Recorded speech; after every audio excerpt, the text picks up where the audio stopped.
বিসমিল্লাহির রহমানির রহিম।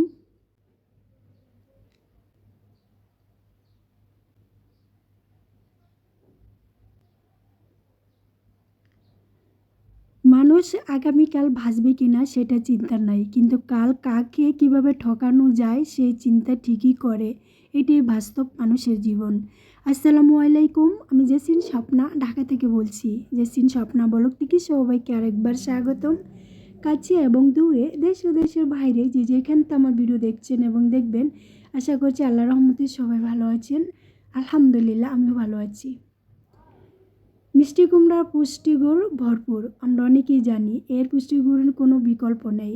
তাই মিষ্টি কুমড়ার আগাডোগা গোড়া খেতে কিন্তু আমি বলি না। আমি সব কিছুই খাই, কোনো কিছুই ফালাই না মিষ্টি কুমড়ার। তাই আজকে মিষ্টি কুমড়ার চোলকাগুলো ছোটো ছোটো করে টুকরো করে কেটে সাথে কয়েকটা মিষ্টি কুমড়া চিলটা দিয়ে আমি খুব সুন্দর করে সিদ্ধ করে নিয়েছি। সিদ্ধ করে নেওয়ার পরে এখন আমি একটা প্যান বসিয়ে দিয়েছি। প্যানের ভিতরে আমি একটা রসুন আর একটা পেঁয়াজ কেটে আমি তেলে ভেজে নিচ্ছি। আর যখন রসুনটা আর পেঁয়াজটা ভাজা হয়ে গেছে তখন আমি এখানে দিয়ে দিব সেই সিদ্ধ করা মিষ্টি কুমড়ার চোলকাগুলি। কারণ মিষ্টি কুমড়ার চোলকা এইভাবে তেলে ভেজে ভর্তা করে খেতে খুবই অসাধারণ এবং মজাদার হয়। যারা খান নাই তারা একবার ট্রাই করবেন। আমি কিন্তু সবসময় খাই মিষ্টি কুমড়ার চোলকার ভর্তা, আমার কাছে অনেক ভালো লাগে। আর এই তো কিছুক্ষণ তেলে নেড়ে চেড়ে এখন আমি দিয়ে দিব কয়েকটা ধনিয়া পাতা। ধনিয়া পাতাটা দিলে ভর্তাটা স্বাদ ও ঘ্রাণ মজবুত এবং অদ্ভুত হয়। অনেকেই ধনেপাতা খেতে পছন্দ করেন না। যারা পছন্দ করেন না তারা চাইলে স্কিপ করতে পারেন। আমি পছন্দ করি, সেজন্যই আমি দিয়েছি। ধনেপাতা দিয়ে কিছুক্ষণ নেড়ে ছেড়ে আমি খুব সুন্দর করে যে একটা পানি ছিল সেই পানিটা আমি শুকিয়ে নিয়েছি। আর এখন আমি একটা ব্লেন্ডার জারে ভর্তা করে নিব। আমি চেয়েছিলাম শিলপাটায় ভর্তা করতে, কারণ শিলপাটায় ভর্তা করলে সে ভর্তার স্বাদ কিন্তু অসাধারণ হয়। কিন্তু আমার কাছে সময়ই ছিল না। সময়ের অভাবে আমি এখন ভর্তাটা ব্লেন্ডারে ঝাড় দিয়ে করে নিচ্ছি। আর এক এক করে এখন ব্লেন্ডারে ঝাড়ে আমি এগুলো ভরে নিচ্ছি। এখন অনেক তো গরম আছে, যখন একটু ঠান্ডা হয়ে যাবে তখনই আমি ভর্তাটা করে নিব। আর অতিরিক্ত গরম কোনো জিনিস ব্লেন্ডারে দেওয়া ঠিক না, হয়তো ব্লেন্ডার নষ্ট হয়ে যেতে পারে। তো ঠান্ডা হয়ে গেছে, এখন আমি এখানে দিয়ে দিচ্ছি শুকনো মরিচ। শুকনো মরিচ আমি আগে ফাঁকি করে এরকম করে সুন্দর করে রেখেছিলাম। এই শুকনো মরিচটা আমার চিলি ফ্লেক্সের মতো কাজ করে। যে কোনো কিছু যদি রান্না করি আমি এখান থেকে ব্যবহার করতে পারি এবং আমারও সহজ হয়। এখন আমি এটা ব্লেন্ডার করে নিব আর দিয়ে দিব একটু স্বাদ মতন লবণ। লবণ দেওয়া হয়নি, লবণটা দিতে কিন্তু প্রথম ভুলে গিয়েছিলাম। আর এখন আমি লবণটা দিয়ে দিচ্ছি। ভর্তার ভিতরে বা যে কোনো কিছুর ভিতরেই লবণ বেশি হলে কিন্তু ভালো লাগে না, আবার কম হলেও কিন্তু মজা লাগে না। লবণ এমন একটা জিনিস। তাই আমি তো ব্লেন্ডার করা হয়ে গেছে, এখন আমি এটা পরিবেশন করছি। পরিবেশন করে আপনাদেরকে দেখিয়ে দিচ্ছি কেমন হয়েছে। যদি আপনাদের ভালো লাগে বা পছন্দ হয় আপনারা এভাবে করে খেতে পারেন, অনেক মজা হয় আমার কাছে। আমি সবসময় এরকম করে খাই। আর পরিবেশন করার সময় আমি একটা বোম্বাই মরিচ দিয়ে দিয়েছি আর সাথে দিয়েছি আমি খাঁটি সরষের তেল। ভর্তার ভিতরে কিন্তু খাঁটি সরষের তেল দিলে সে ভর্তাটা খেতে অনেক স্বাদ হয় এবং মজা লাগে। ভর্তা পরিবেশন করে খুব সুন্দর করে টেবিলে রেখে দিয়েছি। এখন আমি একটা তরকারি রান্না করব। আজকে আমার একই ভিডিওতে দুইটা রেসিপি থাকছে। দুইটা রেসিপি হচ্ছে স্বাস্থ্য ও পুষ্টিকর, খুবই শরীরের জন্য ইম্পর্টেন্ট, একেবারে সুস্বাদু মজাদার দুইটা রেসিপি। একটা হয়েছে মিষ্টি কুমড়া চরকার ভর্তা, আর একটা হচ্ছে ডিম দিয়ে কাঁচকলার পাতলা পাতুরি। ডিম দিয়ে কাঁচকলা পাতলা পাতুরি ঝোল এভাবে রান্না করে খান নাই অনেকেই, একবার খেয়ে দেখবেন।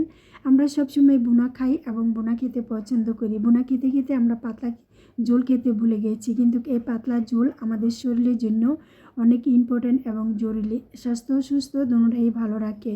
তো সবসময় মাঝে মাঝে এইভাবে পাতলা ঝোল বা পাতুরি করে খাবেন, শরীর ভালো থাকবে। কাঁচকলা কেটে আমি খুব সুন্দর করে ধুয়ে রেখেছি। আর এখন আমি যে ডিম সিদ্ধ দিয়েছিলাম সেই 3টা ডিম আমি এখন ছুলে নিচ্ছি। ডিম 3টা কিন্তু আমার মনে হয় সিদ্ধ হয়নি, ভালো মতন চোরকা উঠছে না, খালিয়ে যাচ্ছে। তো এক এক করে আমি ডিম 3টা সিদ্ধ করে নিয়েছি। আর খালিয়ে গেছে, ওই যে দেখছেন, আমি আপনাদেরকে দেখাচ্ছি। ডিম ছোলা হয়ে গেছে, এখন আমি একটা কাঁটা চামচের সাহায্যে একটু কেচে নিচ্ছি। কেচে না নিলে কি হয়, যখন রান্না করতে যাই তখন কিন্তু ডিম ফুটনের একটা ভয় থাকে। এরকম আমি অনেকবারই এই ভয়টা পেয়েছি এবং এখনও সেই ডিম ফুটার তেলের দাগ আমার হাতে আছে। একটা তেল বসিয়ে তেলের ভিতরে কিছু হলুদ দিয়েছি, লবণ দিয়েছি, আর এখন ডিম 3টা আমি খুব লাল লাল করে ভেজে নিব। তো আমি যেভাবে স্বাস্থ্য এবং পুষ্টিকর 2টা রেসিপি রান্না করছি আপনাদের জন্য, আপনাদের ভালো লাগবে। আর আপনারা এইভাবে ভর্তা করে আর কাঁচকলা দিয়ে ডিম দিয়ে পাতলা ঝোল পাতুরি রান্না করে খেয়ে দেখবেন। গরম আসছে, খুব ভালো লাগবে, শরীর ঠান্ডা থাকবে। লাউ আর কাঁচকলা এই 2টা কিন্তু আমাদের শরীর ঠান্ডা রাখে, আমরা অনেকেই জানি, আবার অনেকেরই অজানা। এমন কোনো কিছু কথা আছে যা আপনার কাছ থেকে আমি শিখবো বা আমার কাছ থেকে আপনি শিখবেন। আপনি যে সব পারেন তেমন নয়, আর আমি যে সব পারি তেমন নয়। ইউটিউব জগতে এসে অনেক কিছু শিখেছি আমার প্রিয় আপুদের কাছ থেকে, যেগুলো দিয়ে আমি এখন চলছি বা চালাচ্ছি। আগে তো কিছুই পারতাম না, অকর্মা ঢেকি ছিলাম, আর এখন তো আপনাদের মতন অনেক কিছুই রান্না করতে পারি আলহামদুলিল্লাহ। যতটুকুই নিজের অভিজ্ঞতা পারি বা আপনাদের থেকে শিখছি, চলছে বা চালাচ্ছি, বাস এতটুকুই।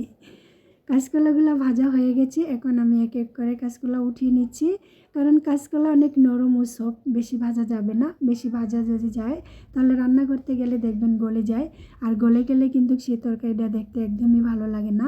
আর যদি কিছু আস্তে আস্তে টাইপের থাকে তাহলে কিন্তু দেখতে খুব ভালো লাগে, আর কামড় দিয়ে খেতেও খুব মজা হয়। সেই তেলে আমি দিয়ে দিচ্ছি পেঁয়াজ কুচি এবং সমস্ত উপকরণগুলো দিয়ে আমি মশলাটা কষিয়ে নিব। কষানো হয়ে গেলে পরে আমি এখানে যে কাঁচকলা ভেজে রেখেছিলাম সেই ভাজা কাঁচকলাগুলো আমি এখন দিয়ে দিব এক এক করে। তো এইভাবেই আমার 2টা রেসিপি আজকে রান্না করছি, আপনাদের মাঝে উপস্থাপনা করছি এবং আপনাদের মাঝে আপলোড করব। আপনারা সবাই দেখে নেবেন। সবাইকে অনুরোধ রিকোয়েস্ট করছি আমার ভিডিওটি ফলোয়ার্স করবেন, সবাই স্কিপ করে দেখবেন না। আর যারা স্কিপ করেন তারা আমার চ্যানেলে ঢুকবেন না, আর যারা শুরুতে শেষ পর্যন্ত আমাকে ভালোবেসে দেখেন তারা ঢুকবেন। একটা কথা আছে সবসময়ে, কাউকে কাঁদিয়ে কাউকে কষ্ট দিয়ে নিজে সুখী হওয়া যায় না, কাউকে ঠকাতে গেলে নিজেরই ঠকতে হয়। এটা আমার রবের কথা, যে ঠকায় মানুষকে নিজে ঠকে। তো যারা পছন্দ করেন আমার ভিডিও দেখতে তারা স্কিপ না করে পুরো ভিডিও দেখবেন, আর যারা পছন্দ করেন না তারা স্কিপ করে যাবেন, আমার কোনো দুঃখ নেই। আর আমি কোনো কাউকে জোর জবরদস্ত করে বলি না যে আমার ভিডিও দেখতে হবে। কাঁচকলা কষিয়ে খুব সুন্দর করে আমি আমার পরিমাণ মতন জল দিয়ে দিয়েছি, আর ডিমও দিয়ে দিয়েছি, আর এখন দিয়ে দিয়েছি ধনিয়া পাতা কুচি। ধনিয়া পাতা কুচি না দিলেই নয়, দিলে আমি যে বলছিলাম স্বাদটা দ্বিগুণ হয়ে। অনেক প্রিয় আপুরা আছেন ভিডিও দেখেন না, খুব সুন্দর করে কমেন্ট করেন, আমি কিন্তু তাদেরকে এক নামই চিনি এবং জানি। হয়তো শর্মে লজ্জিত তাকে কিছু বলি না, কিন্তু একটা ভিডিও যে সারাদিন দেখার পরে যখন ওয়াচ টাইম চেক করবেন তখন দেখবেন আপনার ওয়াচ টাইম শূন্য, তখন আপনার মন মানসিকতা খুবই খারাপ লাগবে। যদি আমার ভিডিও ভালো লাগে প্লিজ একটা লাইক দিবেন, একটা লাইক দিতে ভুলবেন না। আপনি যদি নতুন হয়ে থাকেন চাইলে আমার চ্যানেলটাকে সাবস্ক্রাইব করে পাশে থাকা বেল আইকন অন করে পাশে থেকে যাবেন, যাতে ভিডিও ছাড়ার মতো নোটিফিকেশন আপনার কাছে পৌঁছে যায়।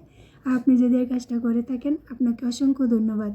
আর এই যে রান্না শেষে খেতে বসিয়েছি আমরা দুজন, খুব মজা ও তৃপ্তি সহকারে খাচ্ছি। দোনোটাই তরকারি ছিল জাস্ট ফাটাফাটি, ওয়াও অসাধারণ। আমার প্রিয় দর্শক সবাই ভালো থাকবেন, সুস্থ থাকবেন, সবার সুস্বাস্থ্য কামনা করি সবসময়। আল্লাহ যেন সবাইকে সুস্থ রাখে। আল্লাহ হাফিজ, আসসালামু আলাইকুম।